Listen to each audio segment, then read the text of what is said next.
আমার সন্তান ক্লাস 4-এ পড়ে। এবছর তার পুনর্ভর্তি করতে 45,000 টাকা দিতে হয়েছে। আমি আপনাদের মতো সাংবাদিক এবং আমি একজন অভিভাবক, সবসময় আমার অবস্থানটা থাকে ক্যামেরার ওই পাশে। আজকে একটা সঙ্গত কারণে ক্যামেরার এই পাশে আমি দাঁড়িয়েছি, কারণ আমি ফিল্ডে কাজ করি, মানুষের কাছে যাই। আমি নিজেও একজন ভুক্তভোগী। আমার একটা সন্তান আছে। আমার সন্তান ক্লাস 4-এ পড়ে। এবছর তার পুনর্ভর্তি করতে 45,000 টাকা দিতে হয়েছে। গত বছর দিতে হয়েছিল 42,000 টাকা। তো আমি একবার চিন্তা করে দেখলাম যে যাদের বাসায় 3টা বাচ্চা আছে সেই ফ্যামিলিগুলোর কি অবস্থা। আপনারা জানেন যে বাংলাদেশের অধিকাংশ মানুষ মধ্যবিত্ত, নিম্ন মধ্যবিত্ত এবং নিম্নবিত্ত। আমাদের সম্পদ নেই, আমাদের বাড়ি গাড়ি নেই। আমরা যারা নিম্ন মধ্যবিত্ত আমরা মনে করি আমাদের সন্তানটাই হচ্ছে আমাদের সম্পদ। এদেশের মানুষ সারা জীবন সন্তানের জন্য সর্বোচ্চ করে। কেন করে? আমার সন্তান একদিন বড় হয়ে আমাদের সম্পদ হবে। আমার সন্তান আমাকে শেষ বয়সে দেখবে, আমাকে খাওয়াবে, পড়াবে। যেহেতু আমার জমি জমা, টাকা পয়সা, সম্পদ কিছু করতে পারে নাই, আমার সন্তানটা আমাকে শেষ বয়সে দেখবে।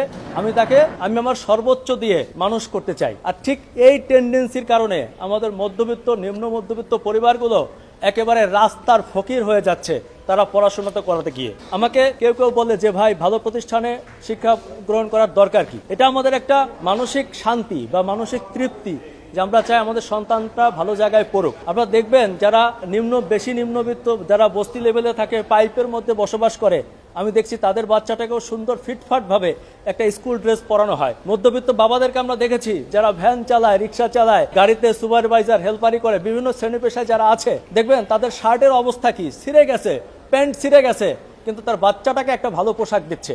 এটা আমাদের দেশের একদম রাষ্ট্রীয়ভাবে এমনটা হয়ে আসছে, কারণ আমরা চাই আমাদের সন্তানরাই আমাদের ভবিষ্যৎ হোক। কিন্তু দেখেন আমাদের সেই সন্তানদেরকে নিয়ে আমাদের এই যে আমাদের এত পরিশ্রম, এত কষ্ট, সেই রিজিকটা প্রতি বছর শোষণ করে নিয়ে যাওয়া হচ্ছে শিক্ষা ব্যবস্থার নামে। আমি আরেকটা ব্যাপার আপনাদেরকে মাঝখানে বলে রাখি, আজকে যে কথাগুলো বলছি এগুলো সব প্রতিষ্ঠানের না। আমাদের দেশে কিছু প্রতিষ্ঠান আছে যারা এর ব্যতিক্রম। সবাই যেভাবে টাকা নিচ্ছে তা না, কিন্তু অধিকাংশ প্রতিষ্ঠান নিচ্ছে, এবং এ কারণে দরিদ্র আরো দরিদ্র হচ্ছে, নিম্নবিত্ত একেবারে রাস্তার ফকির হয়ে যাচ্ছে এই বাচ্চাদের পড়াশোনা করাতে গিয়ে। আমাদের কথা হচ্ছে, আমরা একটা বাচ্চা স্কুলে ভর্তি করালাম, সে ফাইনাল পরীক্ষায় উত্তীর্ণ হওয়ার পর প্রতি বছর কেন তাকে ভর্তি হতে হবে? এটা কেমন সিস্টেম? আমরা যতদূর জানি সরকার থেকে বলা আছে যে প্রতি বছর পুনর্ভর্তি ফি নেওয়া যাবে না। এই পুনর্ভর্তি ফির নামে দেখেন শিক্ষাটাকে একটা পণ্য বানানো হয়েছে এবং অভিভাবকদেরকে বানানো হয়েছে ক্রেতা। আর এই পণ্য আর ক্রেতার মাঝখানে প্রতি বছর প্রায়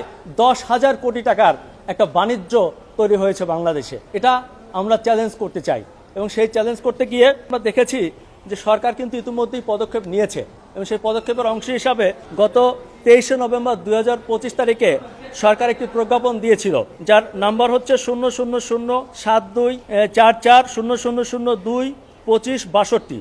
এর 15-5 ধারার উপধারায় বলা আছে, একই প্রতিষ্ঠানে বার্ষিক পরীক্ষায় উত্তীর্ণ হয়ে এক শ্রেণী থেকে পরবর্তী শ্রেণীতে ভর্তির ক্ষেত্রে প্রতি বছর সেশন চার্জ নেওয়া যাবে, তবে পুনর্ভর্তি ফি নেওয়া যাবে না। এটি একটি গুরুত্বপূর্ণ প্রজ্ঞাপন যেটি স্বাক্ষর করেছিল রেহানা পারভীন, শিক্ষা মন্ত্রণালয়ের সচিব। একটা ব্যাপার চিন্তা করে দেখেন, একজন সচিবের স্বাক্ষর করা একটি প্রজ্ঞাপন বাংলাদেশে বাস্তবায়ন করা যায়নি। কেন যায়নি?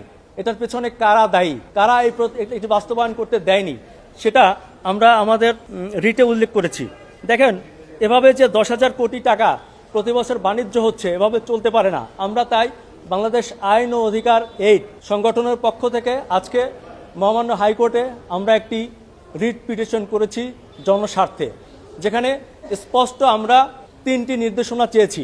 যার প্রথমটি হচ্ছে, প্রতি বছর পুনর্ভর্তির নামে এই যে 1,000 কোটি টাকা আদায় করা হচ্ছে সেটি অবিলম্বে বন্ধ করতে হবে এবং এ ব্যাপারে একটি নির্দেশনা প্রদান করতে হবে।